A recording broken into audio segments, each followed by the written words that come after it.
So welcome back to the iHealth channel, iHealth Radio, the NBC network, with your host, Hurricane H. New day, new show, awesome topic with a great discussion and a great guest. Today's guest is Max Weigand, a positive psychologist and the creator of Psychosomatic Intelligence, also known as PSQ. At 17, Max achieved his dream of qualifying for the German national team. Now, that's pretty cool stuff. But just days later, he found himself feeling empty. That moment sparked a deeper question. Why doesn't success equal fulfillment? That's a good question. But, that moment really, is an interesting moment. And for the past 13 years, he's been decoding the answer through or throughout, I would say, neuroscience psychology and the real world performance, working with the Olympics or Olympic athletes, CEOs, and elite teams. Today, he teaches a powerful system that aligns the mind, subconscious, and nervous system to eliminate self sabotage and unlock true performance. Max, welcome to the show, man. Wow, thank you so much for the great intro. Oh, that doesn't do justice, brother. There's a lot there, and but so first things first. I mean, I have to say this. 17, achieving a dream at 17, I think it's a dream in its own. Because I believe most of people don't even start dreaming of success, until way past that point. And I can tell you, some people may be in the midlife crisis and still haven't figured that out. And by the way, it's never too late. There's not a critic to that. It's just that when I hear somebody that's at that early age, kind of like had a set of goals or a goal that is success for them, and they achieve it, that is a big deal. And I want you to start telling the audiences about your journey because, again, this is an international show. This is for all age groups, but success is a big deal. Fulfilling dreams and success is another one. Your work is awesome. Olympics and athletes and CEOs and elites, big stuff. But let's talk about your journey. How you got into this in the first place in psychology, that's the other one. And then your system, the PSQ, we're going to talk about that. But take us through the journey from the beginning, man, that the whole entry point where you got into all this. And you still look you're very young, so I don't know how old you are now, I'll but take that. you You, whatever you it know, is, it's you know, working. I was a weird kid. My family likes to joke. I never went through puberty, right? So I never had that time where most teenagers they kind of seek whether it's alcohol or drugs or kind of acting out or partying. I was never into that. I was miserable at the time. Growing up, most of my teenagers I spent in debilitating depression, anxiety, and loneliness. I was anxious to even talk, two words in front of my own family. And so I thought that, for me, the only way out at the time that I could picture back in my youthful ignorance was this idea that if I could become a professional runner, if I could win races filled with stadiums of clapping fans, if I could set records, then maybe I could find some self-love, some worthiness, and finally feel good about myself. And so in that way, I was very lucky, as you say, from, when I was 17 to make that dream come true. And I still remember I was walking off the track with tears running down my face because all of those years of sacrifice had finally, in one moment, paid off. And I woke up the next day and I finally felt as good as I'd always wanted. And I was like, whoa, this is what life is supposed to feel like: peaceful, calm, there's joy, there's presence. And again, the next day and the next. And then 3 days later, I woke up and I looked around and I looked down on my body and I realized I was back to normal. I was back to where I'd always been. All those years of pushing and sacrificing my school grades and friends and social life and everything, they had paid off for 3 days. But then my happiness had, plummeted just as back as I'd risen before. Jim Carrey has this great quote. He says, I wish more people could attain all the success and the money they want so they realize it's not the answer. And that was exactly my experience. And that moment changed me forever because I realized in that moment I could no longer outrun myself. And that no matter how much I would ever achieve in my life, I can never find lasting peace and self-love if I didn't turn inwards. And so that's really what set me on this path of psychology. And one of the first things that I learned was that the experience that I had, and that probably most of our listeners had at some point, it can be in those big moments, It can also be, I bought this new phone or this new car or this new clothes, and I thought I would feel really excited. And then 3 days later, it's just a phone, right? It's just a car. It's just a new partner. It's just a new house. It's just a new job. So the experience is what researchers call hedonic adaptation, which basically means that our brain is incredibly good at adapting to external things. So research shows that the moment I buy that house or get that promotion or find that partner, like my brain begins adapting and again down regulating the happiness that I felt in the beginning. And so chasing happiness on the outside is then a losing strategy because no matter how much you achieve, there's always a next thing around the corner. Max, I'm listening to you. It's funny, but you actually, I think you answered a question that I had for many years, and I've always made the statement that, listen, I had my dreams as an early, kid in high school, and I kind of achieved those dreams, one after the other. I mean, it was the American dream, going to Disney, working in Florida, then making it into the corporate world, and having my own house. And at early age, I did all the stuff that you would probably think as what we were conditioned to think as kids, right? Coming from overseas to the U.S. is the big thing, right? And it's a big deal. Yes, literally, Uh, you're the living American dream. I did. But here's the thing: what is the American dream? Eventually, to your point, you get to the point where it's just, it's not a hoax. It's just what it is. It's really just part of life. You gotta do stuff. It's like a motivation. I would say it keeps you motivated. You have a target, eyes on the prize, kind of thing. But that's about it. You achieve each one of them, they just become dull, and that's it. And I've always asked that question, and most people, when I tell them this, and I make this joke to people, and they look at me with like their three heads, I say, "Oh, it's just a Benz, it's just a Porsche, it's just and they look at you like, "Are you really serious? I mean, really? Like, oh, you must be like." I mean, recently I had a discussion with someone. We happened. I don't own a Rolls Royce, but we had a ride in one, and you know, all my life, people are like Rolls Royce is the car, right? I mean, literally, I got in the car. I wasn't that impressed, and people until today they're gonna tell me like, they probably joke, on the comments on this show, but I wasn't impressed. I mean, I got impressed with a Porsche. I wasn't impressed with the Rolls Royce. Someone can say, well, maybe you're not a luxury guy. Maybe I'm not. Because to me, luxury is just another thing, right? It's just not another Gets you from A position. to But B, right? It does the job. well, no, I mean but don't get me wrong, it's a beautiful car. It's Yeah. it's nice. The comfort is there. Everything's there. But you know, I guess after a while in life, it's very hard to get impressed by things.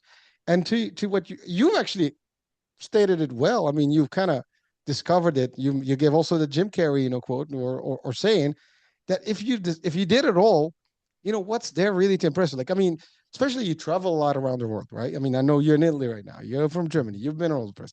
So when you travel around, you see a lot of things. And for the average person who has not left their hometown, they know what they see on TV, on social media, and that's the limitation.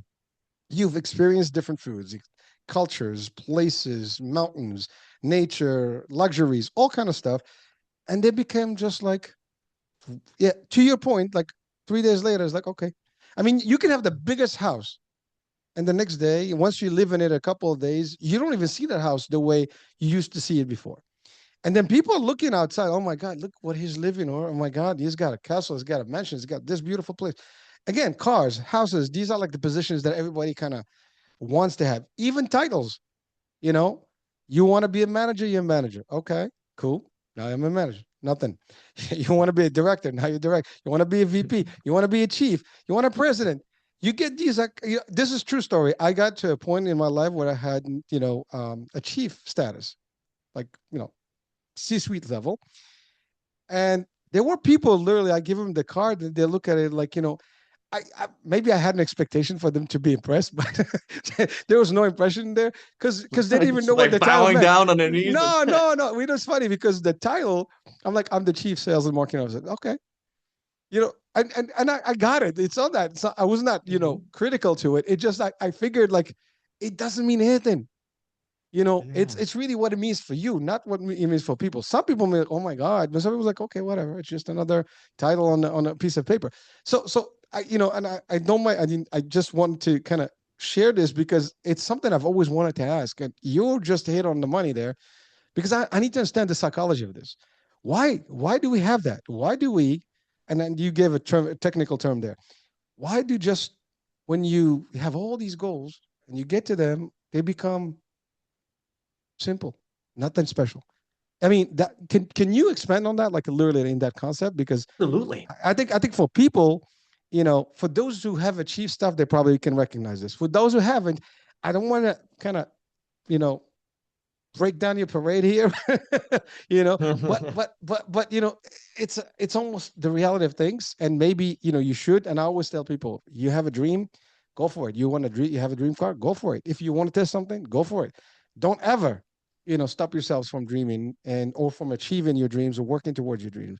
And that's actually a true belief in for me. Like, please do so, folks. Yes, you want the Rolls Royce, go for it. You want to mention if you can. I mean, legally, of course, do whatever it takes to get there. But also psychologically speaking, this is me personally speaking. But I think Max here just shared the same concept or same. I think we're in the same wavelength here in frequency. Correct me. And Max, do expand on this concept because it's a big deal. Absolutely. And you're 100% spot on. So, what we have to remember is that the human brain evolved over millions of years of evolution with only one goal in mind. And that goal is not our happiness. And it's not our success. It's not you driving a Rolls Royce. That goal is survival. To the brain, the most important thing is keeping you alive long enough to make a bunch of babies and bring them into the world. That's literally how we pass on our genes. And so it's called the evolutionary mismatch, right? We are designed for a world in which we no longer live. Back in the day, hundreds of thousands of years ago, our success was determined by very different activities than it is today. Whereas today, we have to, in order to achieve typical success, delay gratification. We have to work towards these long term goals. Back in the day, the most useful way to stay alive and therefore achieve evolutionary success was to, look for a bit of food, go hunting, go foraging, and then spend the rest of your day making love at home and enjoying your time, sitting down around the fire and not doing anything at all. Now, the way that nature or evolution ensured our survival and our action towards those goals was by making pleasurable things like making love or eating food, especially sugary food, incredibly pleasurable, right? Pain and pleasure are the two fundamental driving forces of the human psychology, just like for most other animals. And so it's not because the brain wants to make us happy or miserable. It's because those things, pain and pleasure, literally just drive our behavior. The moment I eat a sweet food, for example, something sugary, right? My favorite cookies, what happens is I get this dopamine spike inside my brain. Dopamine being the molecule of desire, the neurochemical that gets you to act in the external world and pursue your goals. And so dopamine spikes, but dopamine doesn't stay up here because the moment I stop eating, dopamine will fade away again and it will drop, not just to its previous baseline, but actually a little bit lower. And this is the kind of painful feeling, kind of desire and craving that oftentimes we feel after we finished, the first bag of cookies. You're like, I feel kind of bad. I want a second one. And so we jump on the second one. And again, we spike it, but now it folds down even further. Every time I spike my dopamine system, it actually goes more into the red, which means I actually experience this kind of pain. Most of our bad behaviors, addictions, or habits are really just designed to alleviate pain. I feel bad inside of me. I feel anxiety or stress or worries or anger. And so I use some external thing, alcohol, drugs, junk food, social media, movie marathons, something outside or human beings, right? To alleviate the pain inside. And what happens is over time, we just downregulate and mess up really that dopamine system so much that nothing normal, walking out in nature, spending time with friends, moving our body can bring us joy. Because all these supernatural stimuli, the Rolls Royce and the greatest and the best of everything, has so much dysregulated our nervous system and our dopamine baseline that now ordinary activities, those that used to throughout history fill us with incredible joy, now they feel kind of dull. And this is the reason I believe that we have such a vast amount of addiction nowadays in our society. is because everything that we have, from social media to our food industry to the news, is designed to hijack the dopamine system and ultimately leads us more and more towards anxiety and misery. You know, it's amazing, right? You think that, as you said, you get this extra dopamine hit from your achievements and from your accolades, and all these things that are like supposed to be pleasurable, right? But they're not really pleasurable. I mean, the basic pleasures, to your point, is like we eat, we sleep, we have maybe an intimate relationship with our loved ones, and be with people that you love. I think that's the ultimate uh, achievement of life, because everything else I think is just added value, right? It's like, yeah, it's cool to have, but is it really, like we say this, I mean, in the sales world we say a want versus a need. Is it really a want or is it a need? And so I think that's the problem. We have to differentiate between those two levels, and I think most of us need basic, but then we want a lot more. And when you get to want more, I think, to your point, is really just it gets a nice high. It lasts for what it is. It's like, you're going on a speed, in a nice Lamborghini, and you're just going. I'm in the UAE, so Lamborghinis are kind of a dime a dozen. So I would give, and you're actually in Ferrari land there. So we can talk about some nice cars here, right? And these are excellent cars. I mean, the beautiful cars, but really, are you gonna really hit 200 miles an hour in the street? Probably not. I mean, you could. You're just going to wind up in an accident or a lot of fines, right? Maybe would you take a nice Ferrari on a track and you're just an amateur driver? Maybe you hit a wall. That's not a cool thing. So at the end of the day, like, yes, we crave these things because we are bombarded, as you said. We see these things day in, day now more than ever. When I was a kid, all we had was maybe, so my American dream came from movies. And for me, being in with American kids, when I was a tiny kid, right? So I got the hookup there. Maybe like that's like, oh, I got impressed with their style, whatever, the dress code, the fun. I was a breakdancer, I was a skateboarder. So as a kid, so that was me. So I wanted to kind of continue to live that. I was fulfilled at a point, but I discovered that no matter what you get, it just becomes cool. But the basics are the same. You can get very exciting, I guess, results with minimal. And by the way, I think that goes to the concept of being grateful, being what do you call it? I mean, there is another expression I want to throw in here. Just being content, really. Yes. With I mean, to be content, I think is a power, and we're not content. I mean, Yeah. and that's, I think, the problem that we have. And so we get, to your point, depressed, anxiety, because we constantly stressed out. Talking about dopamine, now you get all that, negative stuff, that cortisol's kicking up, Mhm. a bunch, and then as you get the opposite, feeling. So that's that. And the other thing that I wanted to just throw in here is that I'm actually in maybe a few people that can say that maybe some people say, well, this is like, you're going too much in your hurricane, but life is like it is a simulation. It's a matrix. Especially, even from a religious perspective, right? We live in this world, we die, there's another life, right? So you kind of move from one to the other. That for those people that believe. If you don't believe, that's okay. If you believe in reincarnation, that's okay too.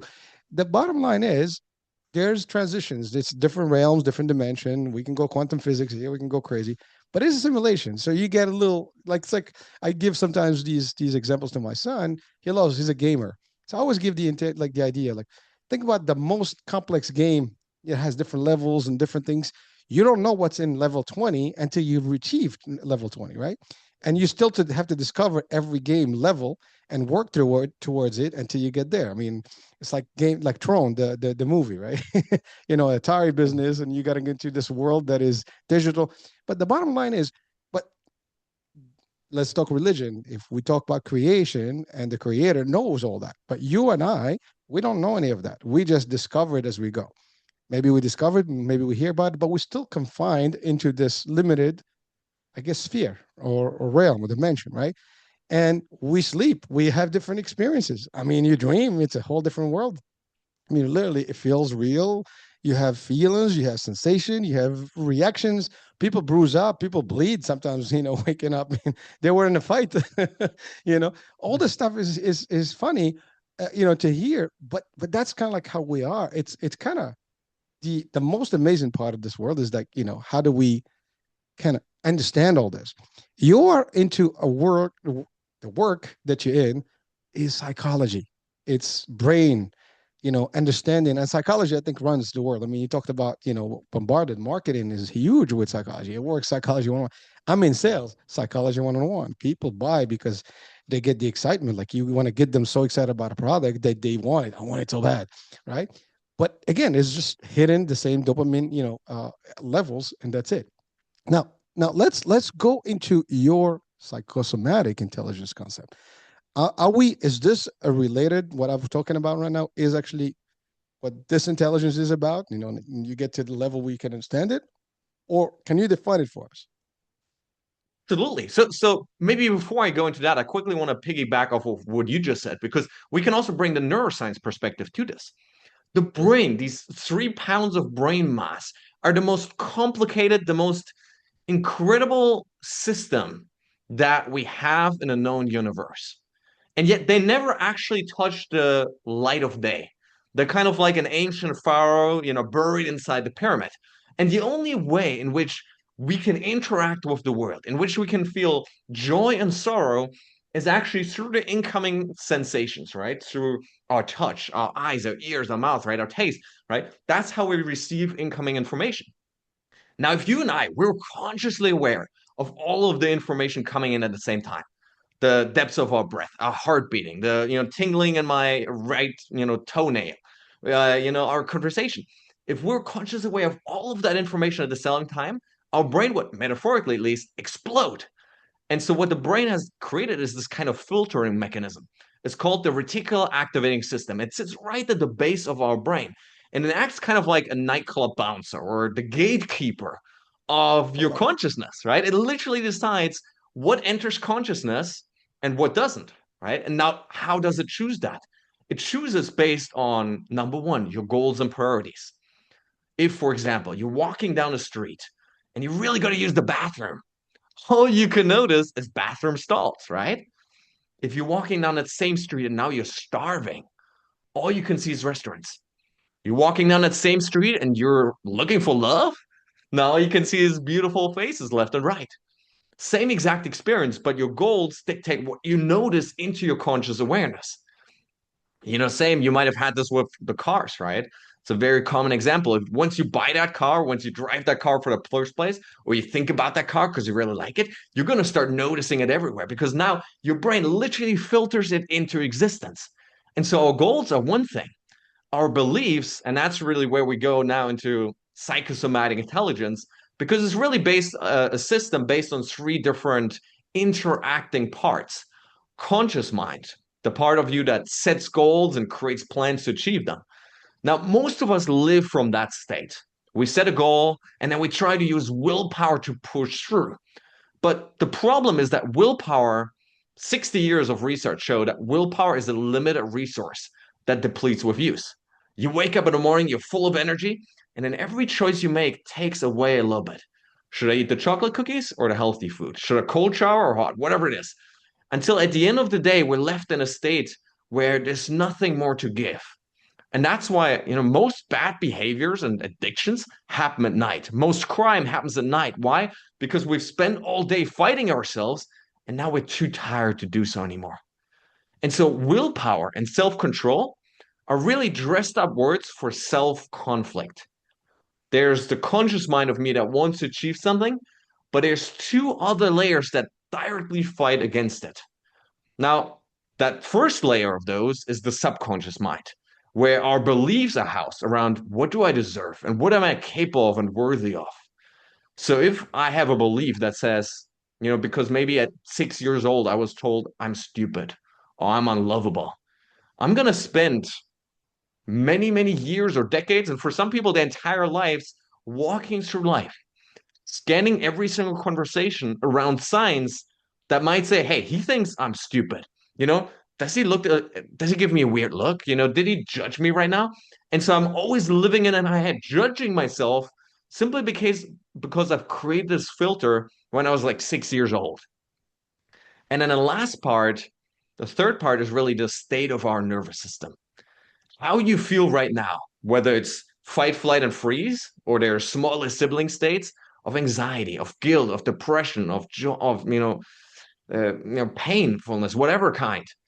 All of these, what they do, these negative energy states, they literally shut down the prefrontal cortex, right here, the center of our brain, the part responsible for logical thinking, for planning, for motivation. And so it's kind of like you're put a blinders on these horses in a horse race, if you've ever seen that. Put these blinders on so the horse cannot see the other horses anymore or the visitor or spectators. It can only see the finish line. That's what we become when we're stuck in negative energy states. When we're angry, all we can think about is smashing that person. When we're fearful, all we can think about is running and hiding or sedating ourselves, drugging ourselves with our drug of choice. And so the key then really is optimizing the nervous system and creating a state of peace, of contentment, of abundance, of confidence, of love. Because from those states, you will show up very, very differently. Well, so that makes so again, willpower, right? How do we activate it? I mean, it's like again, it's we use this term willpower, like we have freedom, the ability to make a decision. And again, between the conscious, subconscious, and our system interacting with each other, that's a whole thing. But it's decision making, right? It's happening, but it is happening with a lot of influence.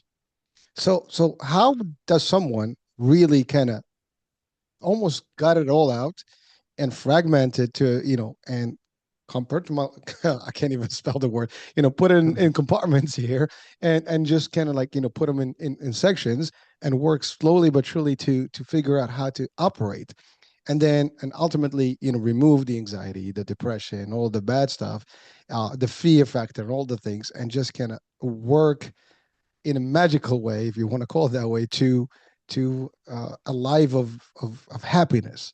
Which, by the way, I think if there is an ultimate target for all of us as humans, is would love to have happiness and achieve happiness. And I think, do we achieve happiness? That's the question. I think we touch on all these things that are worldly matters, if you want to call them that way, like things that we can possess, and we compete to get as many of those to kind of reach the happiness. But do we really achieve the happiness?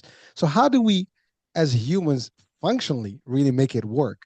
Because psychosomatic intelligence sounds like it's the game changer, but how does it all kind of correlate to you, me, and the average person? I mean, maybe some people are different. I mean, not everybody is built the same way.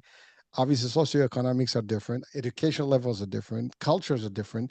All these can contribute to how we operate, but I think there is not a human on this planet that is not searching for that sweet spot, to really achieve the ultimate thing, right?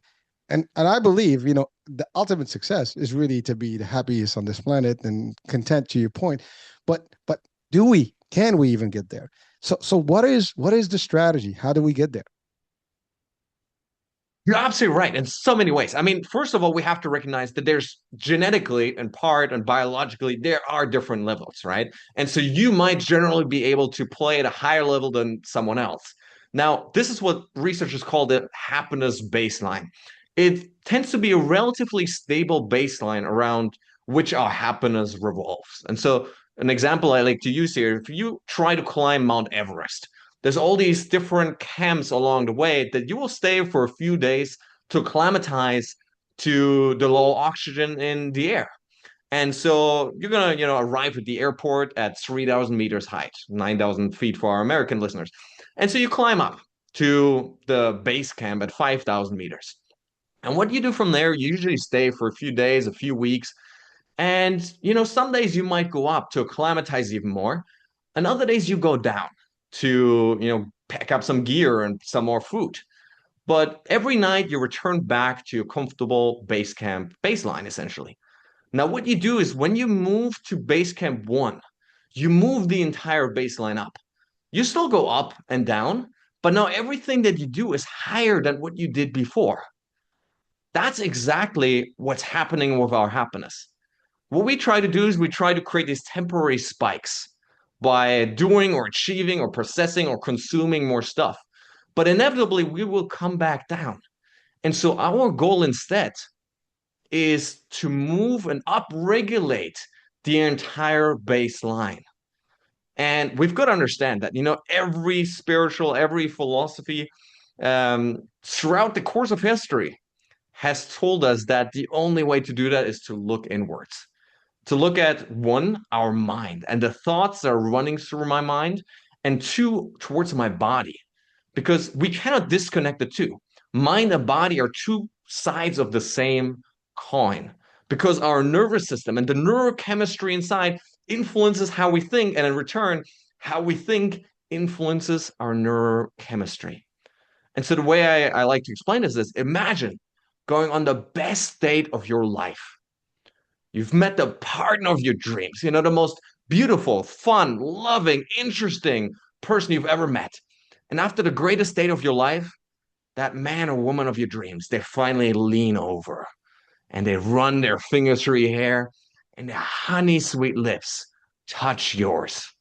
In a moment that should be pure ecstasy. And yet all you can think about is, oh my God, my breath? Maybe it stinks a lot. Oh my God, does he really like me? Oh my God, does she really want a relationship? And so you ruin this perfect moment by living in your head. That's the tyranny of overthinking, scheming, planning, strategizing all the time to create a better life in the future, forgetting that true aliveness and vibrancy can only be found in the here and now. Seeking Good moment. is misery.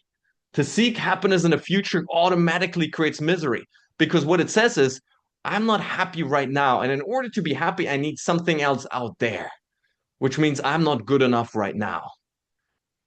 But being is ecstasy. That's the contentment that we're looking for. The ability to be right here, right now, and just be okay with what is. And in terms of neurochemistry, it's driven by completely different systems. Dopamine is the molecule of more. It's future focused. It's the thing that inspires the American dream. It's the thing that gets us to achieve goal after goal after goal. But the problem is that the moment we achieve it, it fades away again. The purpose of dopamine is to motivate us into action. It's not to enjoy it. That's where other neurotransmitters, such as serotonin, comes in. Serotonin is the contentment molecule. It's your ability to be present, to sit there at dinner with your friends and have a great time, not worrying about what's coming next tomorrow. And so what we want to learn, really, we want to learn to activate the right neurochemicals so that we're not just chasing all the time, but we also find contentment and a peace in the here and now. Max, so I'm listening to you, and we, you and I had the name discussion earlier, right? But German, how do you pronounce it in English versus German? Well, Albert Einstein, and I'm throwing it in the German way. Albert Einstein, for those American folks, you know, um, talks about relativity of time, right? And so time is linear, can go back in time. Maybe we can travel to the future if we can exceed the speed of light and all the stuff. We can talk about all that science there. But really, time is relative, right? You're having a great moment, it seems that it goes fast. You're having a bad moment, a bad day, it seems long, right? Past, present, and future are all existent at the same time if you think about it this way, right? We can get deeper in the concept of quantum physics and all the nice. However, the only true moment is really this moment. And so this moment is the truth. And then a second later, it becomes back, So we just talked, and then now again, the new moment, new presence, like almost a repetitive, time span that actually happens. The problem that we have is that, we create anxiety because we anticipate things that we have no control over because we don't know what's going on tomorrow. Yeah, we can plan, prior planning prevents poor performance, fail to plan to fail. We can use these I guess uh, you know strategies to operate in the world. But do I have to stress out every time, about what's going to happen tomorrow? There is no guarantee tomorrow is going to happen, at least not for me.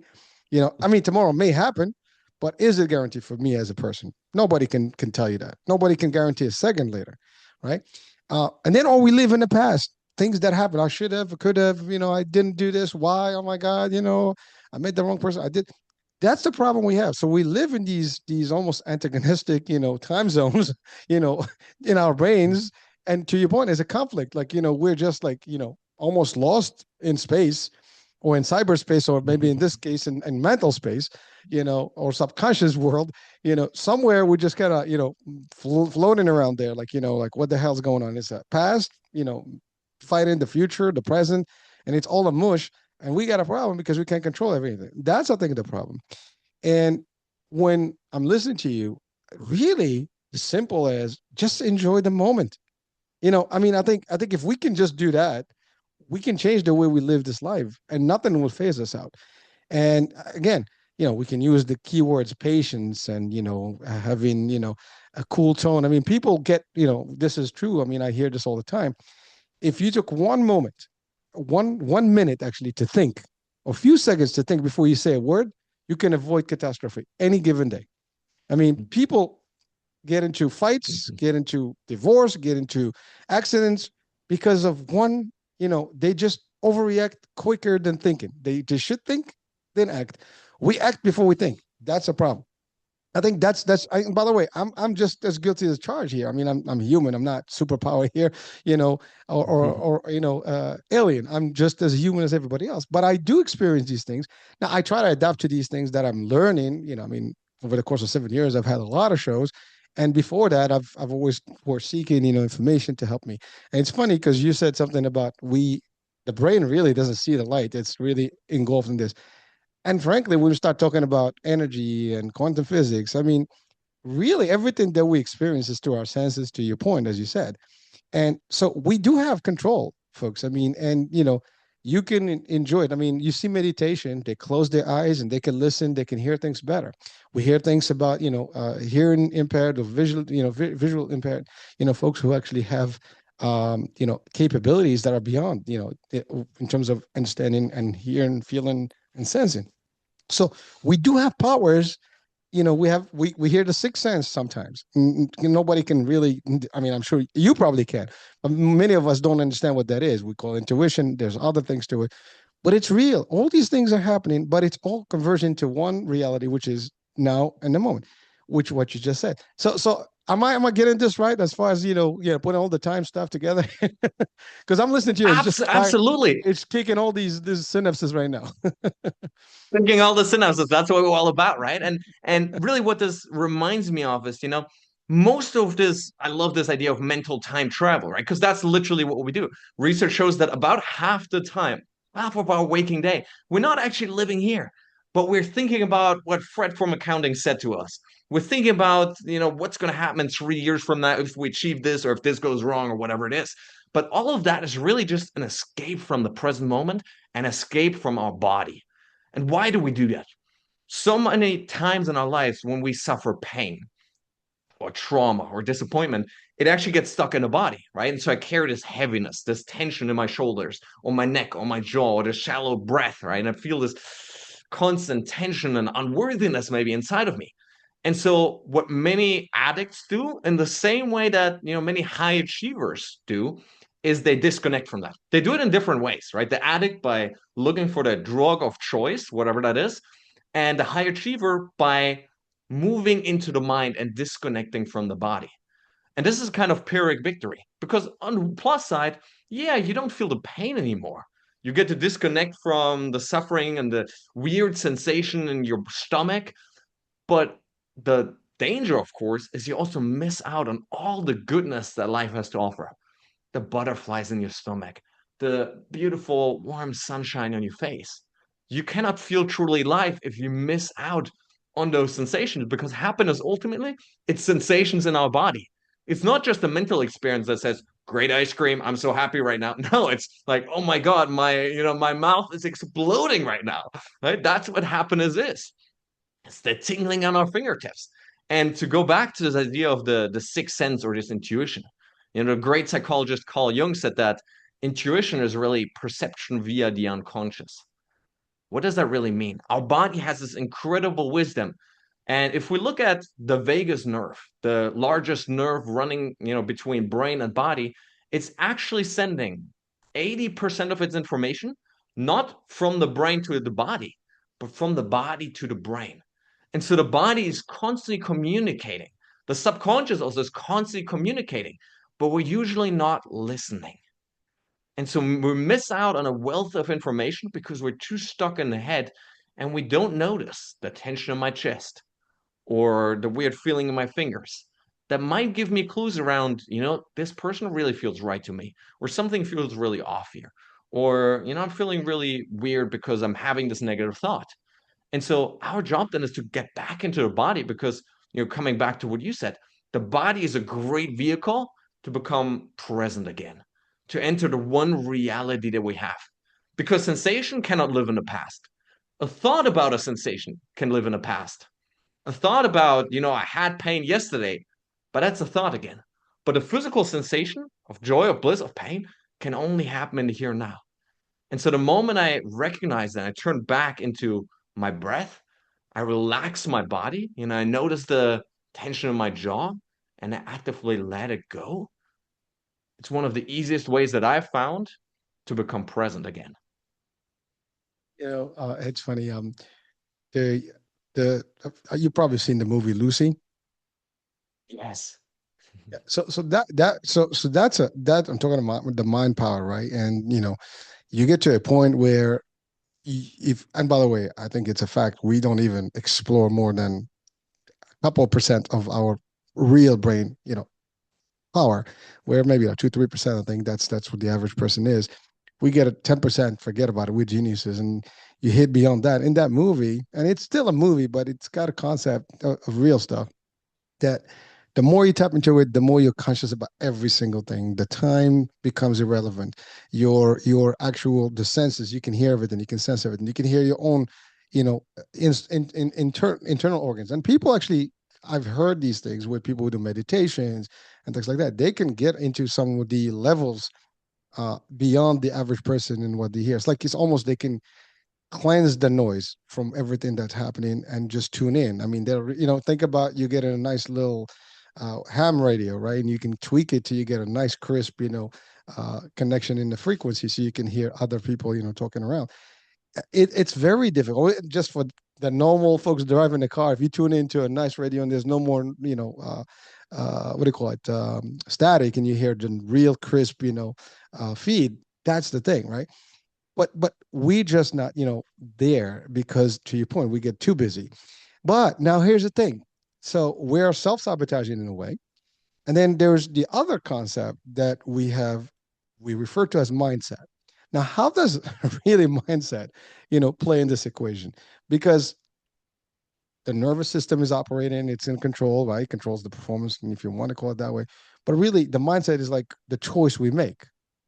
So how do we kind of, for our audiences, I think if we can start practicing these, the trick here, and tuning out, bad things and tuning in good things, and choosing the better choices and not thinking about, the worst and the good. And I mean, yeah, you can think about good memories to your point. We live in the past, and you lost someone that you love, you have good memories with them, you remember them. You had a bad experience, you know, you possibly think about it? Yes. And it's gonna create anxiety, like maybe like depression. Or you can just say, you know what, I ignore that, just focus on what happened and positive. I think that's the thing. We hear the expression. I mean, look, half full or half empty. That's a choice, right? So this is literally the mindset we're talking about here. It's just how we do it. So we can live in the past. And by the way, I've heard this many times where they say if you live in the past, that's depression. If you live in the future, that's anxiety. You know, we don't want neither. We want to be now having a good time.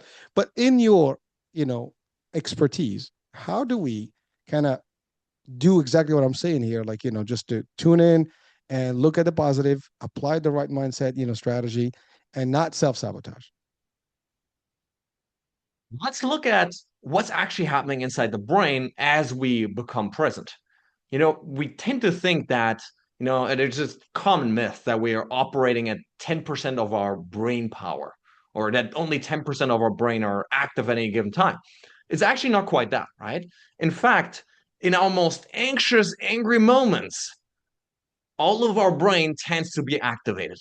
It's just activated in the wrong way, meaning the wrong parts of the brain, namely the default mode network, what Buddhists call the monkey mind, the overactive part that's constantly running a camera commentary on your life. That part is actually overactive. And as we calm down, as we become still, that part actually turns off. And so to be peaceful, to be performing at your best actually means that the brain is slowing down its activation and the conscious mind turns off so that the subconscious skills that you've developed can take over.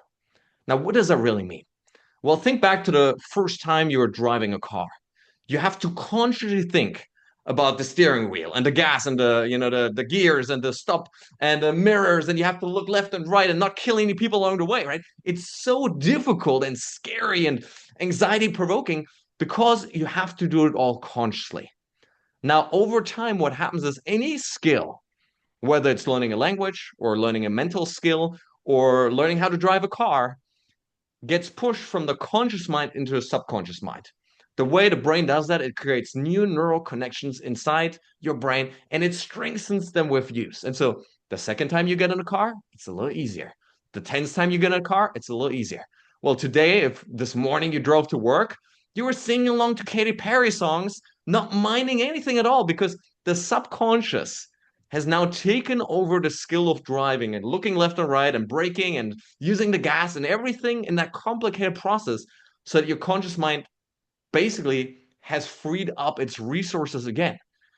And the trouble oftentimes is that we are experts in our field, right? You might be an expert football player or mathematician, and the way we screw it up is actually by overthinking, by overacting the brain so the conscious mind starts to think again. And now what happens? I'm thinking hard and I'm thinking about, oh, three degrees to the left and 5 degrees to the right. The moment you start overthinking, right? That's when you mess things up. And so, really, what we're going to learn is to get out of our own way. And the way we do that is by there's different methods and strategies, right? One again is coming back to the body. The breath is usually the easiest thing because it's always available to us. And it's actually the fastest way to regulate our nervous system. And so what happens is when you're anxious or stressed out, you tend to breathe really shallowly into the chest. So when you can slow that down, breathe deeply into the belly, prolong every exhale, you're going to notice yourself immediately entering into calmer state of mind. And so the breath is a phenomenal tool. Any kind of movement, whether it's dancing or jumping or shaking or just taking a walk in nature, is a great tool to return back to the body. And what we want to remember then is, like most of our anxiety comes because we value ourselves and our self-love based on these external results. So the reason I go into the exam and I'm so anxious is because I think, if I mess this up, I'm going to feel bad about myself. My life would somehow suffer because of that. And it's actually that exact anxiety that is more likely to cause my failure. And so what we're going to learn is want to focus on the process and learn to enjoy that rather than just think about the end result. Because the more I attach to that, the more I'm going to suffer in the moment and actually make myself miserable and quite literally dumber. Because research shows that when we're constantly engaged in this rumination, we quite literally become dumber because the prefrontal cortex, again, it shuts down, which means I cannot think logically anymore. That's what happens when we're angry. That's what happens when we overthink. And by the way, Yes. it's. I'll give you a good example. And so I've been in sales all my life. I was a tour guide when I first, started my career. So you're always in front of people, and fright. What I call this, like stage fright is a big deal, right? Standing in front of public and speaking, in public is usually a very difficult task for most of us, right? Most of us will probably try to avoid as much as we can being on the back of the room. I mean, being would rather be behind the scenes than being in front, right? And but this is something I've always had. Like I practice it over the years. I don't think about things. Like literally, like this happened to me many times where someone start talking about something that I'm about to present. I screw up that whole presentation because I'm constantly thinking about it, before. But when I shut down everything, I know I'm gonna go present. I go up there and do it. And by the way, even in the shows, even when I do this, if I start thinking about a show before and too much, like especially before that, like that's what they say sometimes. You have a test tomorrow, you don't study the night, the night, before the test. That's it. You do your thing, you prepare, you just relax, do something, let your brain, and then there's other ways. I think they say you use a gum, while you study, and it can bring the memories back. Now you can tell is that a myth or not, but at the end there's techniques and tactics that you can use. But if you keep thinking over and over and over, to your point, before we do an activity, it becomes completely overwhelming, and then we sweat, we get anxiety, and we can't focus. And I think that's the thing. You can't focus, you can't think, and you make mistakes. As a matter of fact, the more you think about something, the more you're gonna probably say something wrong, or claim something wrong, or miss it up, literally, and then you're like, what the hell just happened? And you're right. Like here's a rule with me. Like, okay, what's the worst that can happen? This is what I use. It's not going to be nice. Okay, no big deal. I'm going to restart again. So there is a way out, and as long as you think that that you're going to have no problem, and you're confident in the outcomes one way or the other, you don't have a problem. The problem, we always, like, again, high achieving stuff. Like, we want to do things. I mean, it's okay. We hear this in business. A lot of pressure, right? I mean, I come from corporate world. There's a lot of pressure. You want to achieve. You want to.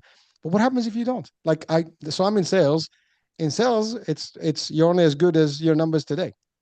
Tomorrow's a new day, right? You start again. So you start fresh. Now, but are you entitled to have a bad day? Some people can say, "Oh no, you can't have that. I mean, you're leader. You gotta." No, you can have a bad day. You can have a bad month. Sometimes you can have a bad quarter. It can happen, folks. And so in the business world, we tend not to believe in those things, or we don't want them because it's all profit based, right? But we are still humans. We're not machines. You can expect 100% results from a robot. Maybe with AI now, we don't have that problem. And even AI says it makes some mistakes. so always check your information carefully when you use AI, right? So if AI is not perfect, the robots cannot be as perfect. What do you expect for humans to be 100% perfect? And by the way, that's our problem. Some people say I'm a perfectionist. There's no such thing as perfection, right? You can't be perfect. We all have flaws. We all are not 100%. I don't care if you have a PhD or two PhDs. You're good at what, like you said, you're the best at what you do, but you're not the best at everything else. Yeah. I mean, so you can use some of the techniques, the knowledge you have. It's all good. I mean, I'm not an expert, in a lot of areas, but I talk about a lot of things, right? But I'm not the one. I get the experts. I'll have the experts explain to me things, and I just interact with the experts and I learn from them. Or I do my research and I learn and get prepared. But the idea is, I do not think about what would go wrong. I would always, like, even like when at work, in the corporate space, I tell people in my team is this: there is a problem. Okay, so let's not talk about the problem. Let's talk about what we can do now to solve this and go to the next step, and to the next stage, and then we can figure out how to avoid from that problem happening. That's the same thing with failure. Oh my God, I'm going to fail. We fear failure, and we think it's the end of the world. Failure is just another way to learn, another way, you learn how not to do it or how to do it better. That's all. So, but if we start thinking again in this concept that I'm using, this, by the way, I'm sharing my personal stuff. Like, I'm not sure if it works for everybody, but it works for me. I do use, the box breathing, which I learned from Dr. Heim. Shout out to Dr. Heim from here. Box breathing works. You exhale, like you exhale, you stop. You inhale, you stop, and you just take your time, breathe. You can have an anxiety attack, and literally, and I've actually used this with people. I've used something with people that had anxiety to get into elevators. I just told them, close your eyes, get in the elevator, and think that you're actually at a beach. And actually, it worked. Yes. Literally, they actually said, okay, we'll trust you. We got into the elevator. They're thinking about themselves in the beach. They're not thinking about the elevator, and they were able to actually get into the elevator. Done. Trauma is gone. Now, someone says like, oh, that's too much hype, guys, on this show. It is what it is. First of all, I'm my expert here is a psychologist. He knows how we function brain wise. It makes a different story, for someone like me versus him, right? So in that same concept, Max, uh, emotional regulation, decision making, and by the way, psychosomatic coherence, is something that you refer to. I was doing some review about stuff. What is all that to do with how we function? The things I'm talking about right now. You're absolutely spot on. So, psychosomatic coherence, imagine it kind of like an orchestra with 100 different players, all playing in sync to create this beautiful symphony. The drums, the violinists, the singers, all of them are working in harmony. And that's what happens. And that's what it feels like inside our body when both the brain and our nervous system are aligned and they're moving towards the same goals, being present, being engaged in here now. Now, what happens when things break, and that's what's called psychosomatic dissonance. That's kind of like all the different instruments inside that orchestra playing their own rhythm, right? So the drums are a little too loud, the violins are a little too fast, and it just creates a shrieking noise. And I can see on your face, right? Just that image inside your mind, right? It's like, it hurts. Yet that's the experience of most of us for most of our lives. There's this constant inner tension, a battle inside of me. There's me wanting to do something, and then another part that always says, no, you don't deserve this. You can't do this. I'm too tired. I don't really feel like it. And so, what psychosomatic coherence is really about is learning to feel great in the present moment by mentally becoming fully present and engaged and physically optimizing their nervous system and the neurochemistry inside because we have such tremendous influence over that. And most of us, we aren't aware of the fact that, we tend to usually hijack our dopamine system in negative ways, but we also can do that in positive ways. Cold water exposure, for example, has been shown to have an incredible 250% increase in dopamine over the next few hours, and that in a healthy way. So, unlike with junk food or social media consumption or, drugs or alcohol, where you get this negative spike or this negative drop afterwards, cold water exposure or exercise also in the same way, they create this long-term dopamine increase that actually makes you feel really good. And so you take that cold shower in the morning, and for the next few hours, you're going to feel this energy and drive and motivation inside. That's an easy way to create more psychosomatic coherence and feel good in the present moment. And so, what we want to do is really want to just bring more awareness to our current patterns, to recognize all the ways in which we're currently sabotaging ourselves and our happiness. The thoughts that are running through my mind, because all of anxiety is ultimately playing God. It's me thinking I can control reality. And at the moment it goes differently from what I want, I'm going to suffer. But what that really means is that every attachment is a contract to suffer. It says, I'm not going to be happy. In fact, I refuse to be happy until the world bends itself to my will. Now, unless you're God, that is not going to work over the long run. And so, what we have to learn is to bring it all back again into the present moment. And I think that's really the key. And then, what we can do really is we can look at the physical patterns as well. How do I breathe? What kind of tension do I hold in my shoulders or my neck or my jaw or my belly? How expressive am I with my body? There's some great research on the impact of power posing, for example, making ourselves large and big, as well as using a smile, a simple smile on your face. And the way researchers found this out is they put, basically a pencil inside of people's mouths. So they had to kind of hold it sideways. And what happens is people actually report being happier. Why? Because their face suddenly makes a smiling, sends a smiling sensation to the brain and it acts as a feedback mechanism that says, wow, if I'm smiling, I must be really happy. One really interesting part of the research shows that when people inject themselves with Botox in their face, they oftentimes become happier. Not because of the Botox itself, but because the Botox kind of forces this artificial smile. And when you cannot frown anymore, it's really hard to feel miserable or angry, right? Now, I'm not suggesting to anyone to get Botox to feel happier.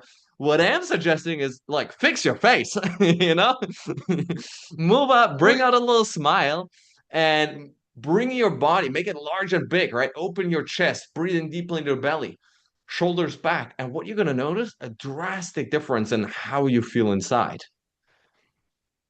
Max, I'm laughing because it does take, I think, less muscles to have a nice smile than actually frown. I think we use a lot more, energy to frown than actually to be happy and smile.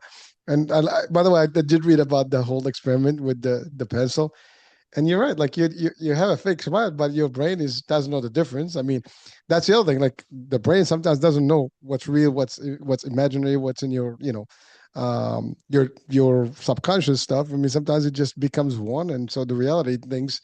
There's one thing that happens a lot is that we talk negative, about things, and it becomes a negative response. The other thing you mentioned is we are so caught in everything that we have zero control over. I think that's a big problem that we all have as humans. Like we're worried about everything that you have zero control over. Like very simple, guys. When you go, for those of you who have been on a flight, well, you have no control over the flight. The captain is locked into the cockpit, and they have an operating tower somewhere that's guiding them. They got their own gizmos and stuff that's happening in that front. System, and that's all there is. You have no control over it. They turn, they go up, they go down. They have turbulence. They know it's coming. You don't. You just feel it. It happens even when you drive. When you're a passenger in the car, you know, the driver is in control. They know where they see the bump. They know where they get moved left, right. But if you're not paying attention, you're like, oh my God, you're moving left, you're moving right. You're getting scared. And but here's the thing: you either are in the helm and the lead in, or you just gotta relax. You don't have you. Okay, I'm gonna trust this. They're gonna do their job. That's it. Look, I mean, good example. I'm in the UAE. I mean, we're still, we're in a, I guess, ceasefire time frame right now. But we've been here, since the beginning of this war. And I can tell you this, there are two options we had. One is to, oh my God, panic. The world is ending. We got to do something about it. And some people did that, and they left the country. They ran. And by the way, there's nothing wrong with them. People have, a choice. Or you can just, okay, I trust these folks, that they have better, than just me. They have a whole, world that they have to cover. They have a reputation. They have a country. They have humans. They have population and they can do the job, right? So we just have to trust, that they're going to do a good job about it. And they did. And so for me to worry about, like, every minute that, the world is ending in my head, and that's just going to drive me crazy. But literally, and that's what happened. Most of us, we're hanging out, we're going out about our business, we're meeting people, we're at coffee shops, we're at the mall, we're at the movies, we're, at people's houses. It literally went exactly that way, and nothing. I mean, we hear in the news, we had something. Sometimes you hear something going on, and they're taking care of business. So you trust the process. And besides, you have no control. This is the whole thing.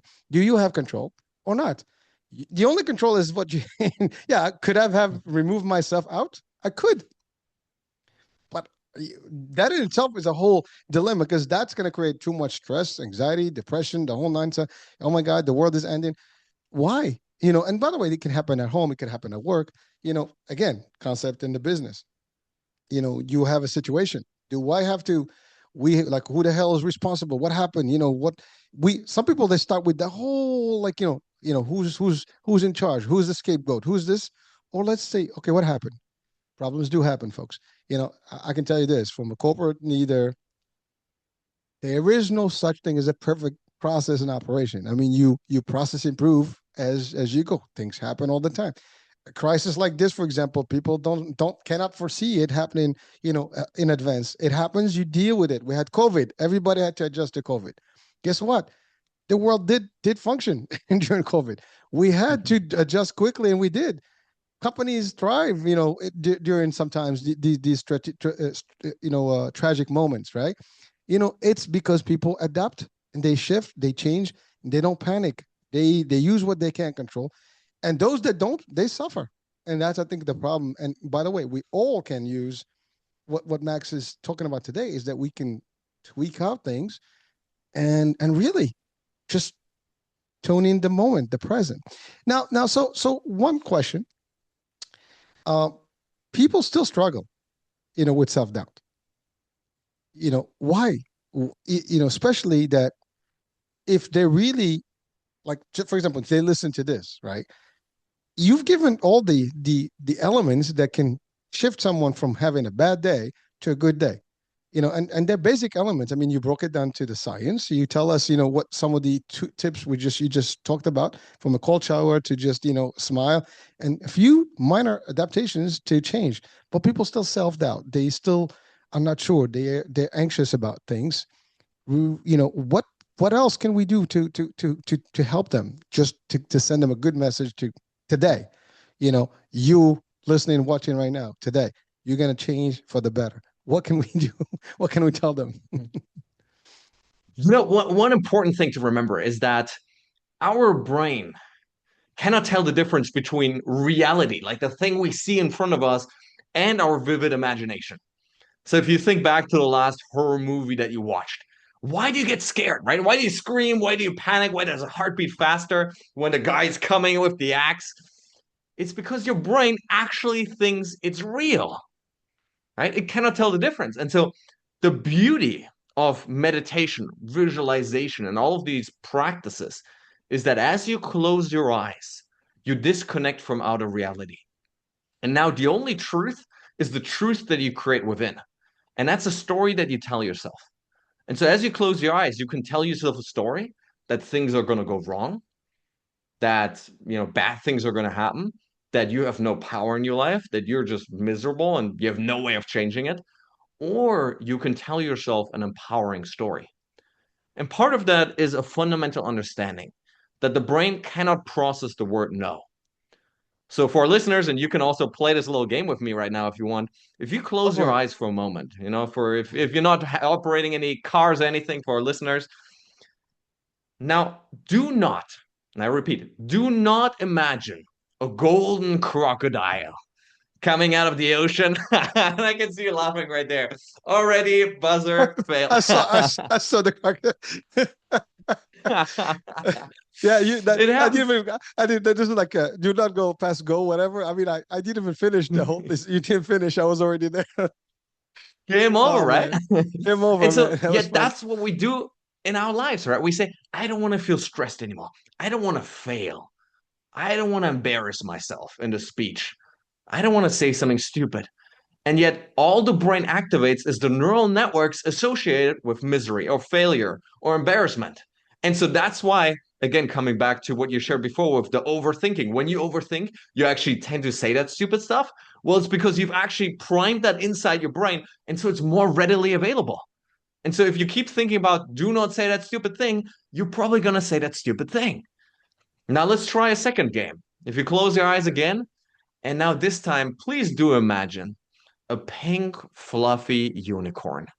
It's so cozy and nice, and it lands right, next to where you are, and you jump on and you feel this fluffiness, and it takes you up into the sky, and then you're making circles around your house, and then your city and the world. And now you're still thinking about a golden crocodile? Completely vanished, right? That's well, it's amazing, right? I'm telling you that what I mentioned earlier about the elevator, that was actually a real thing. A friend of mine Yes. had a problem, and I just said, there is no elevator. Just kind of remove yourself from the idea. If you close your, actually, when you close your eyes, the world is yours. That's what hypnosis. I mean, I've done hypnosis many times, and you close your eyes, and basically you start imagining whatever what you just said now. I mean, if you went for another few minutes, I'll probably be completely under full hypnosis. Huh? But that's really what it is. Like you can about self hypnosis is a real thing. And you talked something about the driving, right?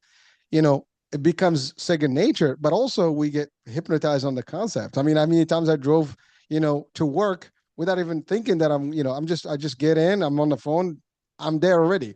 Or sometimes you go into a different location and you end up at the wrong location. I'm like, what the hell just happened?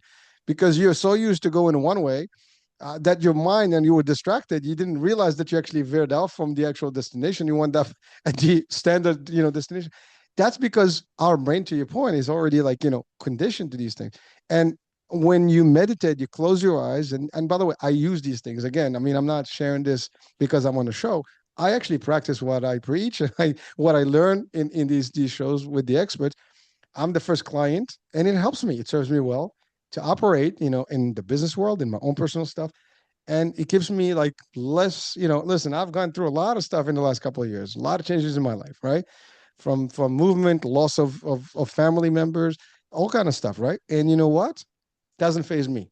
I'm still gonna continue because I'm focused. I have this stuff, but that's how I operate. We're just trying to hopefully make a difference. And guests such as Max, they have the expertise to guide us. I mean, this little exercise that Max you just did, I think if someone just get lost in their daily life, they can just kind of close and speed up to a Caribbean island or maybe to their favorite destination in the world and just kind of spend a couple of moments there and come back. I mean, you can't live in your mind Yes. literally if you wanted to. I mean, you're in control of that. And again, things you cannot control. I mean, you can't control weather. So can you prepare for weather? Yes, but you can't control it. You can't control, disasters. It's they're happening. What are you going to do? I mean, again, we're the example of the wars is a big example. There's only so much I can do. There's nothing. Am I prepared to bail if I have to? Yeah, but how far can you go? If there is no transportation, what are you going to do? If and even if you did, I mean, would you have access to your funding? Would you have access to this, to the other stuff? If you start thinking about everything that you have very little control over, you're just not gonna be happy, and therefore you're gonna be stressed. Listen, uh, we had a recent shows about suicide. That's a big deal, and people sometimes they get too overwhelmed in life, and that becomes an out for them. And but as sad as it sounds, I mean, they got to that conclusion, but could they have possibly been, you know, saved? Or maybe those of us that are out there that are today alive and going through tough time, we can start thinking in this realm, with Max's concepts, and we can change. Maybe we can prevent them. Maybe we know someone who's going through tough time. Maybe we can help them and guide them through some of the discussion here and send some of these pointers to them. They can actually maybe shift their mind to a better life and enjoy life. Life is worth enjoying, folks. You know, if you're healthy, you can get up in the morning, you can still walk, and you can see, and we are so fortunate for the most of us. Every day that we live, we have a lot of things, and some of us may not have equal things, but see what you have to be grateful for. Max, am I getting this right? I mean, I think it's Absolutely, not yeah. very difficult. Tell us No, more a and little and bit. I know we exceeded the time, but one this topic is powerful. no, one thing I would love to add to that is like you're not alone. We're all playing the same game. In fact, 2,000 years ago, Marcus Aurelius, the Roman emperor, he was at the time the most powerful human being alive. And every single night he would write in his own journal, writing to himself to remind himself of exactly these principles. So one night he wrote that there is no more powerful and peaceful retreat than your own mind. He wrote to himself, you can retreat to the country, to the mountains, to the coastline. You can go to all these beautiful places, but there is no more peaceful retreat than your own mind. Because inside your mind, you have the power to time travel, to place travel. You have the power to zoom yourself to your favorite place in the world, seeing your favorite people in the world. Because your brain cannot tell the difference between reality and imagination, you can place yourself into a moment in which you felt absolute love. And you can bask in that love again, breathing it in and feeling in every fiber of your being. You can step into a moment of success and feel again that confidence or abundance or joy. And so, deliberate mental time travel can actually give us these states of being when we deliberately go back, we enjoy a moment of gratitude or peace or success or love. And so when we make the unconscious conscious, we can start taking control of our lives. And always remember that you're not alone. Every single person you meet is fighting exactly the same battles. And if sometimes it looks like people have their lives together, it's only because you don't know what's going on in someone else's head. Thank you, Max. And the fact of the matter is, with social media today, we have a lot of happy faces, happy times, that we see. And sometimes I think we all are, you know, driven to that world that's the reality of things. But to your point, that's not the truth. I mean, no one is sitting here having a tough time and recording themselves having a bad day. Everybody is, recording themselves when they have a good time. whether they're influencing or on purpose, whatever. And even sometimes when they do stuff, sometimes it's action, right? It's you're a performer, on social media. But the reality of things, people have this facade that only inside of them they know what's going on, and most of us have our own problems. There is no, you can be the happiest person in the face of people, but you can have financial issues, you can have health issues, you can have marital problems, you can have kids issues, you can have partner business issues. I mean, there's all kind of stuff. It doesn't matter who you are. Life is not peachy 100%. I mean, it's a test. I mean, if you think about it, we talk about the matrix and stuff. It is a test, run. It's a simulation, if you want to call it that way, but whatever it is, it's meant to teach us lessons. There's things, and we have to do our bid. We have to operate within. There's some rules that we have to work with. But how do we navigate? That's the question. I mean, it's like I always give the example. I mean, in the rivers, right? The rivers, they find a lot of obstacles in their way, but they just find a way out. I mean, water doesn't stop. I mean, it's just gonna find a way in the ground, out of ground, around the ground, whatever. It's gonna find itself, moving somewhere. That's the whole thing, right? We are supposed to be flexible. I think when we get rigid within ourselves, we destroy ourselves, and that's the worst part. And I think that's the thing. I think your work, Max, can make a difference. So now let's talk about that. How can people work with you, Max, to in person? And what else do you have to as tools that you can give them that they can connect with, that they can literally apply in real life? Yeah, I mean, obviously the show is a show. This is just a little time. I mean, you're an expert in the matter, so people reach out to you and work with you. So let's talk about your program. How does it work, and what else can they have from you? Absolutely. So the way I really work is I usually work with high achievers that feel stuck. If you've listened to the show, you've heard all of these, you know, challenges that you might have felt connected with. It might be a constant self-sabotage, the constant, I'm trying to reach for more, I'm trying to create more health, more love, more success in my life, but somehow I keep holding myself back, right? That handbrake in a Lamborghini or that it's always switched on, right? Or I feel like no matter how much I achieve, it's never quite enough. And that success cannot fill the hole inside my chest. And so that's really whom I work with. And I help them create this happiness from the inside that then translates into success on the outside. Back since 2003, for the last 23 years in psychology, we've known that the relationship between happiness and success is backwards to what we believe it is. In our culture, we think that success is going to lead to happiness. But what the research very clearly shows is happiness is actually the cause of success. And as I cultivate love, peace, contentment, and abundance inside, the outside world becomes a lot easier because your state of being dictates how boldly, how courageously, how abundantly you can show up in your love, in your business, in your health, with your friends, in everything that matters. And so that's really what I do is I help people, one-on-one really all over the world to optimize their brains, optimize their nervous systems so they can finally get out of their own way. Now, there's a lot of people to get ways to get in touch. Easiest is via my website, maxweigand.com. You'll find a free PSQ test actually that measures these different neuromuscles, measures your level of awareness, of equanimity, of positivity, so that you know exactly what to practice next. Well, I love that PSQ. Like, it's like IQ for psychology. Is that what that stands for, right? Yes. So psychosomatic, I guess quotient. Is that what it stands for? Yes, exactly. So and I think the reason it's important because we've always been obsessed with the X factor that shapes our life, right? And back in the 1890s, the first thing, or then beginning of the 19th century, the first thing we became obsessed with was this idea of intelligence, the intelligence quotient, right? And so we measured this kind of rational cognitive intelligence, but pretty quickly realized that your ability to solve math problems does not necessarily translate to meaningful, fulfilling life. And so that's when, back in the 80s, 90s, we've developed the system of EQ, emotional intelligence, and our ability to relate to others. But you can be cognitively smart, you can be emotionally intelligent, and yet still not manage to govern and control yourself. And that's what PSQ is really about. Mastering yourself so that the outer world becomes a lot easier and more enjoyable. I love that. from IQ to EQ to PSQ.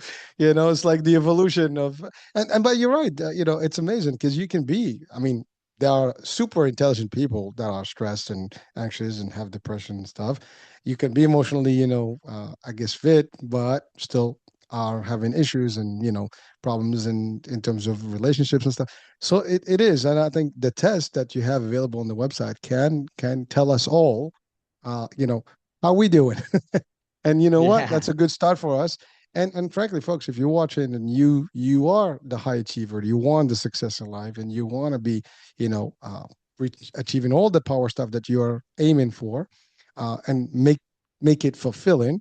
I think the key is to get to that happiness. But if you're not sure how, Max is the man to go to. And so Max, I think you're it, man. They can certainly reach out to you. We'll have your actual link in the description of the show so people can actually connect directly in our website as well as in our media. So everywhere, they can, just click, you're a click away. And hopefully people can actually take advantage of this and work with you. And yeah, man, we just want to see people happier, better performer, and really just I mean, think about it this way. If we can get, 1% of this world in a happy level where they can have a high PSQ, IQ, and EQ, then we're good. And I think that's all. Absolutely. That's the target. Yeah. Absolutely. All And, right. and and part of it is also like happiness is contagious, right? Emotions are contagious. And so you can spread misery or you can spread joy. And so investing in yourself, investing in your own happiness is actually the greatest service you can give to humanity.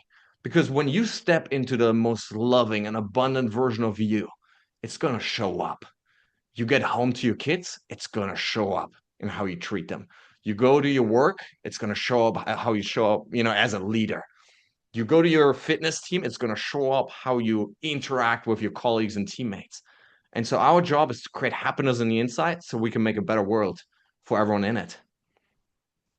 Well, that's a powerful message right there. That's real power, and I'll leave it at that. I know we've way exceeded the time, but it was worth every second, of this particular chat.